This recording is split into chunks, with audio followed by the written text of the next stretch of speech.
Welcome back to the news at 10. I will take you now to Abuja, where Yemisi Kwaye has more on the news tonight. Hi, Yemisi. Hello, Amarachi. Great to see you, and welcome to Abuja, the nation's capital. Despite a federal high court judgment in Port Harcourt yesterday sacking the Senator Ali Modu Sharif-led faction of the People's Democratic Party, the embattled chairman has issued a certificate of return to a parallel governorship candidate in the forthcoming election in Edo State. Senator Ali Modu Sharif presented the certificate to Mr. Matthew Ahueze as the party's flag bearer in Abuja. The factional PDP chairman says his group will in the coming days flag off a campaign for their own candidate in Edo State.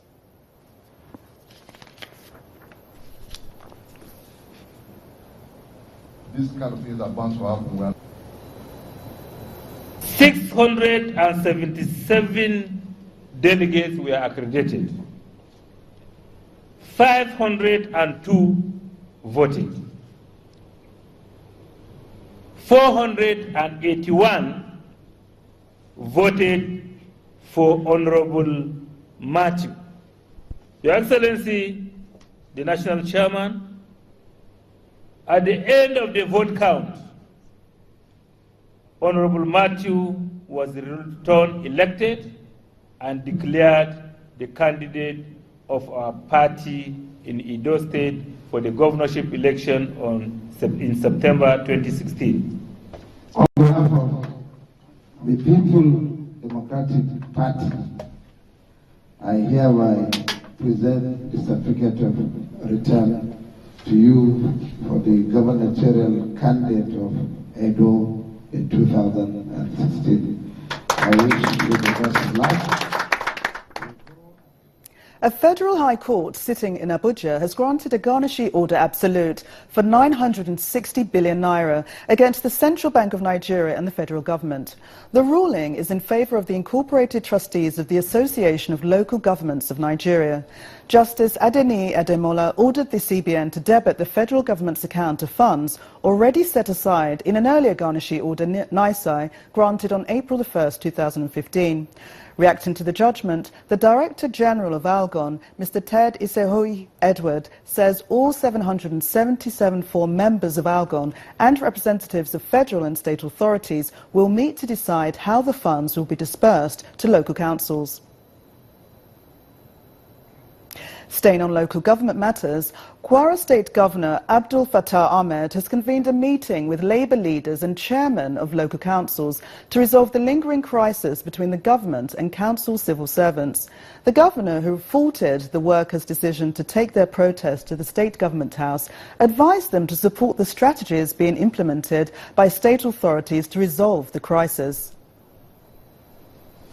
Just last week, staff of the 16 local government areas in Kwara State took to the streets to protest the non-payment of the 6-month salary arrears by the local government. Today, they are meeting with the governor, Abdul Fattah Ahmed, to know how monetary allocation is being distributed in the state. We were made to know that the allocation comes to the local government increased by 9.6%. To get into the allocation round, we discovered the reverse is the case with what was now allocated to the 16 local government councils in Kwara State. We had the question that we want to know the proforma and the formula they used to share the money. Governor Ahmed is not pleased with the earlier protest, but he listens to them and answers their question. As a state government, we have no capacity to either decrease or increase the allocation that comes to local government. It is coming straight from Abuja. Our own is to use the formula that is on ground to share it, to supervise the sharing. That's all we do. The current revenue that is coming to local government, we cannot increase it. The visibly angry governor also reminds them that putting a stop to delays in payment of salaries will come at a price. Between you and me, the choice we are really faced with now in the real sense, and I don't think we expect to get anything better before the end of this year. If we continue to share the money as it is, we'll continue to owe salaries. That is the truth. There are two other options which are very difficult, which I want us to look at also. The most difficult one is to reduce the workforce and use what is available to pay people fully. The other option again An average worker is expected to work 20 days in a week, in a month. But the money that is coming now cannot pay you 20 days work. How many days can it pay? You calculate it. If you can pay 15 days, you collect 15 days and then you move on. After a long meeting that lasted for 3 hours, the union leaders rejected the option of reduction in personnel, but promised to revert back to the governor on the other options. And that's all from us in Abuja. Back to you, Amarachi, in Lagos. Thanks a lot, Yemisi. And back in Lagos, for many economic experts, the Nigerian economy experienced volatility in the first half of the year. An analysis reveals that the actions of the fiscal authorities were more responsible for the weak state of the economy. But recent fiscal reforms appear to be paving the way for a brighter future, as our business correspondent Temple Ashaju reports. A number of factors contributed to the state of the economy in the first half of 2016. What's key among the negatives includes the scarcity of fuel, the pressure on currency, the delay in the implementation of the 2016 budget, as well as some fiscal crisis. And of course, some positive sides abound, and that includes the partial deregulation of the downstream petroleum sector and the introduction of a flexible exchange rate policy. According to the National Bureau of Statistics, the GDP contracted from 2.1% in the first quarter of 2015 to a negative of 0.4% in the first quarter of this year. The latest inflation figure also touched a year high of 15.6% as analysts observed poor macroeconomic fundamentals on the real sector. We had a contraction in the first quarter, we had a contraction in the second quarter, which at least theoretically is putting the economy in a recession. And the evidence of that is all over, in terms of the purchasing power, in terms of the sales that people are making, in terms of the capacity to retain jobs, in terms of the capacity to even create new jobs. All these things are very manifest in what people can see around the economy. We saw for most of the manufacturing companies, we saw some of them had to cut down in terms of their production because of the inability to import raw materials. Even for those that are into this, the sales of products, for some of them, they were not able to import their products because of the uncertainty within the forex, or even their access to forex was restricted. So all these contracted activities within the manufacturing sector, which led to downsizing, laying off of staff within that particular space in H1 2016. The government's fiscal adjustment strategies to curtail recurrent expenditure now centers around reforms in the state oil firm, implementation of the Treasury single account, as well as information systems execution for public payroll. With these underlying fiscal strengths, analysts' projections for the second half counters a negative forecast by Fitch Ratings. The federal government has gone on a no-deal roadshow to Europe to access the capital markets, one, for discovery of the price, and two, to see their appetite. From what I understand, the pricing of Nigerian credit at this time is beginning to narrow because of the adoption of a flexible exchange rate policy. So the pricing should be good, irrespective of the fact that Fitch gave us a downgrade, but I think the pricing should be good. What is important is to continue to assure foreign investors that some of these new policy reforms that have been put in place will be sustained, and that those policies will endure, and those policies are policies that are sustainable. Given the level of fiscal reforms in the last 6 months, the economy appears to be shifting to a market-based system. Perhaps a rapid implementation of the budget will create the perfect time of entry for the foreign investors.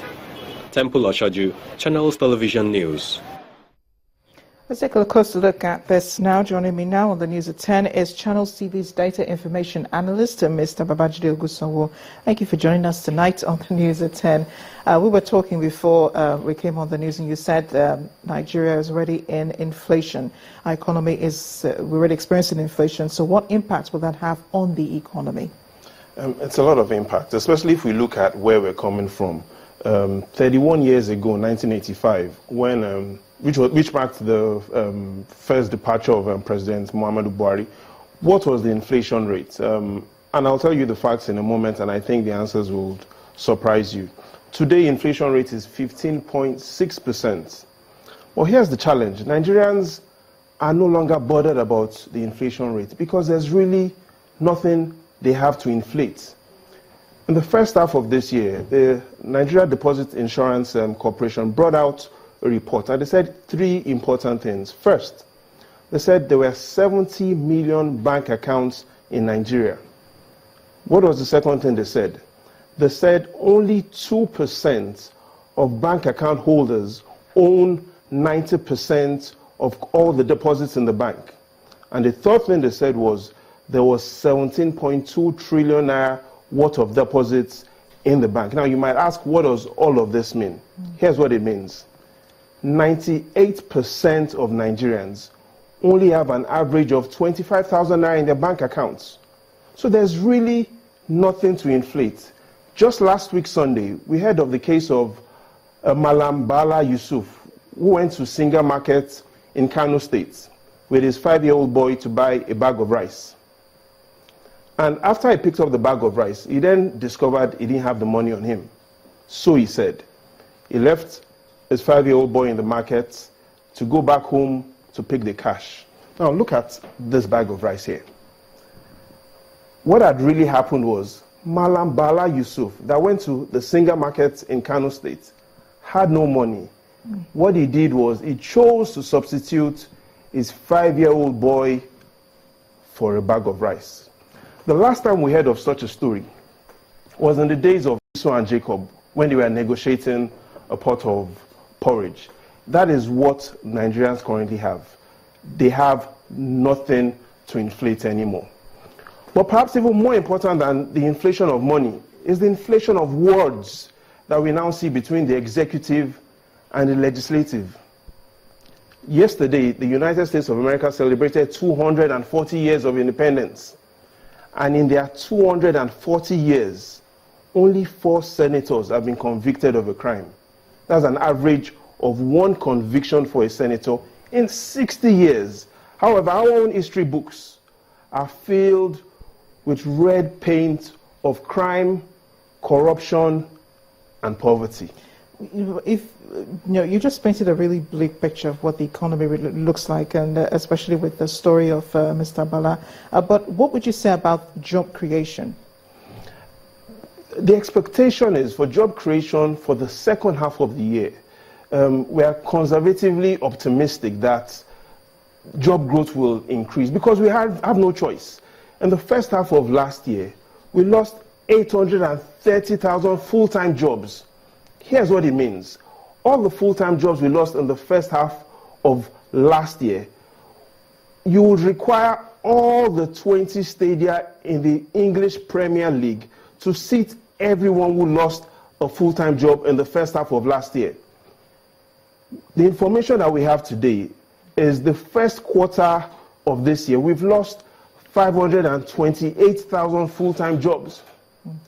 Going by that trend, when the results of H1 are released by the National Bureau of Statistics, and that calendar states August 20, which is next month, it is likely that the unemployment figures, especially for those seeking for full-time jobs, will have increased, which potentially could mean disaster. But we are conservatively optimistic that going by the changes we've seen in the policy, we expect that with new investments, foreign investors as well as domestic investors' appetite to increase their inventory, to spend more and recruit more will increase. So we're hopeful that the second half of the year will be brighter than the first half.